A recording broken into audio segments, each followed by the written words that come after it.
Yeah, I'll get cracking for a start because we're in these shirts today to acknowledge and celebrate the career of Luke Parker. Not that it's over yet, but wow, what a tremendous effort to get the 300 games and such a decorated player. I know that 4 or 5 weeks ago we had Jack Darling who played his 300th game and it was only his second game in North Colours, and this will only be Lukey Parker's 7th. So his career has been played mostly elsewhere at the Sydney Swans, and what a fantastic organisation they've been for a long period of time. But his contribution to that club, we'd like to acknowledge. We hope that he makes a really solid contribution for us for the in the twilight of his career. But All Australian, Premiership player, 3-time Best and Fairest winner, and even he's got some peer acknowledgements. As being the Players Association most courageous player. I mean, you put that in the bracket of the Archers and those type of guys in the football world, and for him to have won that twice is a really special accolade. So it's not just the North Melbourne Footy Club, but I think the whole football world who sits back and acknowledges someone who's got to 300 games. It's a really special achievement, not frequent in the game for someone to get to 300.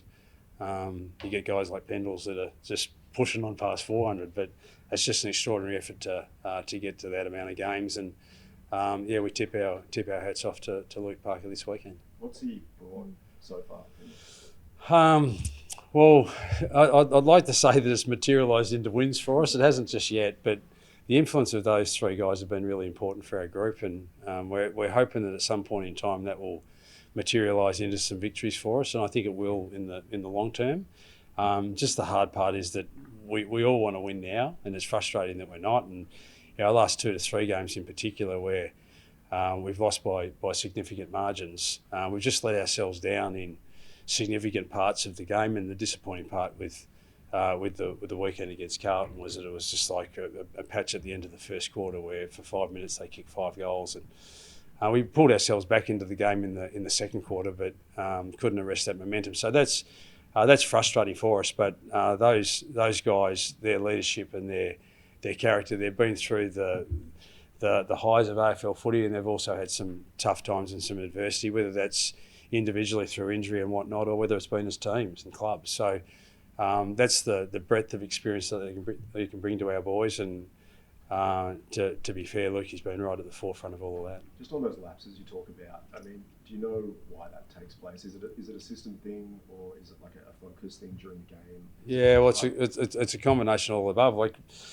And it was like that the week before against Gold Coast. With 5 minutes to go in the third quarter, we were 6 points in front, and then allowed them to get the momentum, and then trying to catch that up, we just couldn't arrest that momentum. So some of it is to do with scenario type of situations. How can we stop teams from getting a run on? Some of it is that we just can't maintain our system. Obviously, our system was pretty good against Gold Coast for a period of time. Our system against Carlton was pretty good for the first 20 minutes of the game last week, but then just horribly let ourselves down for about a 5-minute period, and the game nearly slipped away in that patch. Then you jump playing catch up for the rest of the game. So some of it is system. Some of it too is just don't know how to handle those situations, and there's a little bit of the beaten dog syndrome. Oh well, here we go again. Looks like they're going to get on top of us, and well, we should half expect this. But these are the things that we've got to try to overcome. That adversity that we've faced for a long period of time now at this footy club, and that's why the Luke Parkers and the Caleb Daniels and the Jack Darlings are important for us and helpful to just give support to our leaders around the footy club. But we're all in this together, the coaching staff, the playing group, the whole club really. We know where we're at as a footy club, and there's just hard yards. We want to do it as quickly as we possibly can. It's not materialising into victories right now, but if we just stick at it, well, what we do know is if we fracture, then we're never going to get any better. We're going to stay tight, and hopefully some good performances are just around the corner for us. Just naturally, criticism comes to you as the head coach. I think everyone's probably experienced it. How have you found the past week or two? Well, I've been in the game for a long period of time, and I've faced more serious challenges than this. And this is a significant challenge, but it's why we all sign up to take it on. It's what we love. At some point in time when we start winning games of footy, how great is it going to be to say that we came right from the struggling pits of adversity to get ourselves back and going again. And we know we've done a lot of hard yards over the last 2 years to get the environment of our footy club right, and we can see some little wins in.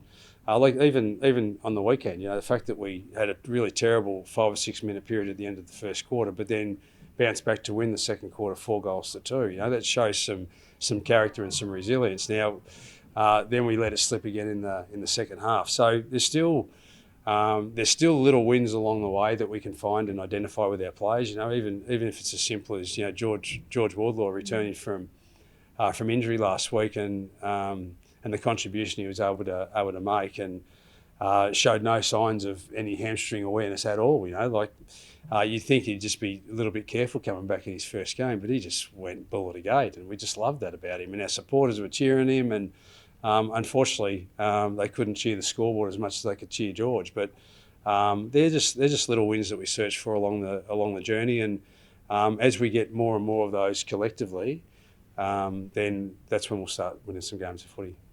It's been a bit said, Clarko, I guess, about whether you still have the true fire for the role, or have you sort of been worn down a bit over the years, or with some of the issues off the field? Like, how do you respond to that? Todd sort of said it was, I think, disrespectful yesterday. What sort of been said about you? To be honest, I haven't listened to all the dialogue out there. When you're the head coach, it just rolls from one head coach to the next. It all depends on what happens on the weekend, whether you win or lose. But do you feel like you're as ruthless as you were? I wouldn't have come back into the job if I didn't want to take on the challenge, and there are other opportunities to maybe take on easier challenges in terms of trying to take a club into the 8 a little bit quicker, or some teams are already in the 8, and it's just like, oh well, that'll be an easier job. But part of the challenge of why I took it on and others wanted to jump on board too was just where the club was positioned at the time. And as we said before, how exciting is it to actually take a club that is in significant adversity and try and bring them back up to the top of the ladder? And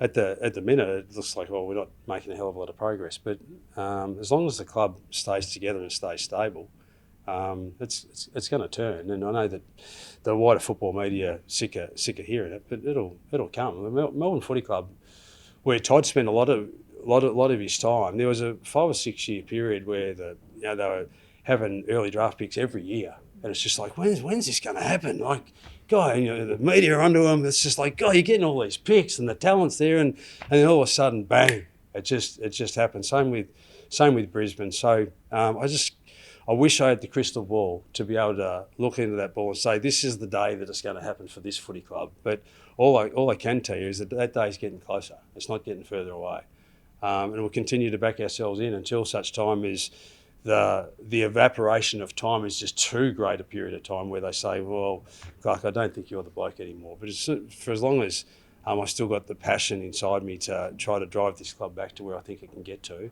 I'm in for the long haul.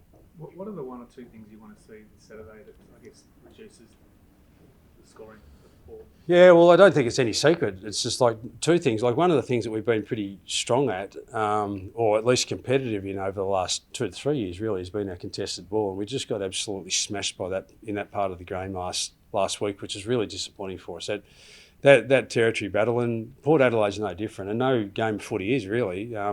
If you're losing contested ball on a frequent basis and the ball's getting played in the opposition's half, it's really, really difficult to be able to compete in games of footy. And so we let ourselves down really badly in that space last week, and we need to lift in that space. And it's a really talented Port Adelaide midfield. If you don't compete at least with parity in that part of the ground, you're going to be in real trouble. And the other part is just when the opposition do get the footy, can we have a system in place that denies them the opportunity to move the ball freely through the middle of the ground and certainly get the opportunities to score, which they have. I think in all 5 of our losses, there've been over 100 points scored against us, and sometimes not just over 100 points, like cricket scores. So that's a significant challenge for us, and something that we're addressing, we're working hard on, but it just hasn't materialised for us as yet. But we'll continue to work out ways that we can get that part of our defensive action a lot stronger. Does that mean players need to be a bit more selfless, rather than, are they too offensive and not? Well, it's a combination of a whole heap of things. It's the best defensive systems is particularly the way the game is played. Like in my era and the years before that, everything was man v man, and but in the last 15 to 20 years, it's become very much more or less an 18-man zonal defence, like soccer and basketball and water polo and other sports. So if for whatever reason you've got some of your players so used to playing a man v man type of system, and others that are trying to play zonal, as soon as you've got some doing one thing and some doing the other, so it's just an education thing. And some of these kids that come into the game, to be fair, they're really, really talented high picks because they can get the footy, but you're not allowed to at under 18 level tag, for instance. You're not allowed to zone the ground like you'd like at senior AFL level, because you got to have 2 or 3 back inside 50 when you have a between arc stoppage at under 18 level. So how are these kids practicing the things that they need to once they get into AFL footy? So these are some of the things that you need to deal with in educating your players. And at the minute, we've got some that are doing it okay and not consistently, and then others that are still not good enough in that space. And we don't shy away from it. We know where our problems exist, and I think the whole football world does. Sure. If we get beaten at contest, and if we get beaten in our ability to defend, then opposition is going to kick a big enough score to have us bridesmaids. So we'll continue to work on that, and hopefully we can see some improvement in terms of the scoreboard. You talk about how the game's evolved over time. There's been some talk about whether there's room for a proper spray in footy these days. It's pretty small scale sort of talk, obviously, but do you think it's changed in that way? If you're really struggling, spraying the players just doesn't really work these days? No, I think there's a time, even with our own kids, there's a time where you need to deliver some tough love. And it's not because you don't think they're capable anymore, or sometimes your own children or your own players just need to be straightened up on a few things. And so there's a time where there's some tough love, and there's also a time where you need to just wrap your arms around them. And some of that, to be fair, is with our players, it needs probably more wrapping an arm around them rather than giving them a cork. This footy club, for various reasons, have been in the doldrums for a fair period of time. So keep whacking them. That's not helping us go forward.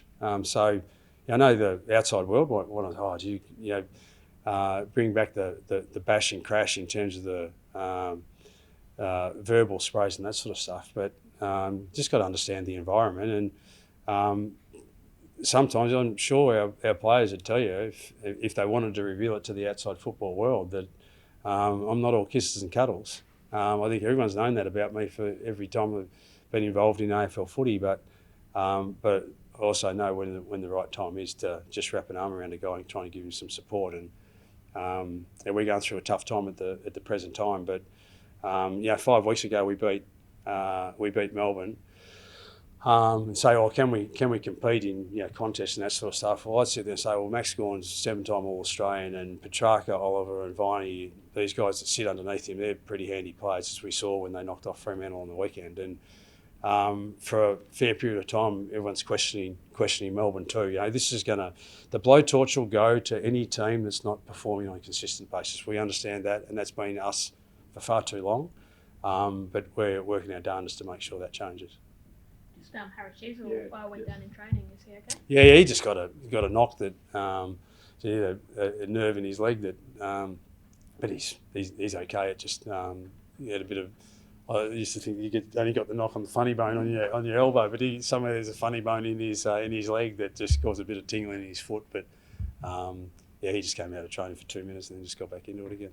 Will Jackson Archer play on the weekend? Well, he'll be a chance. We'll select our side this afternoon, but he's obviously overcome that hamstring injury, and then there was a suspension in there as well. So he hasn't played since round 1, but we've got a really, really high regard for Arch, and we've just got to work out what we do this week. He's available, but we've got another game next Thursday night against Essendon too. So we just got to work out what's best. Does he play this week, and will he recover well enough to be able to play next week, or do we just give him a rest this week and get him going next week, or will we just wait for him to play a couple of VFL games because he hasn't played since round 1? So all that'll be all the balls in the air when we're juggling them this afternoon when we pick our side.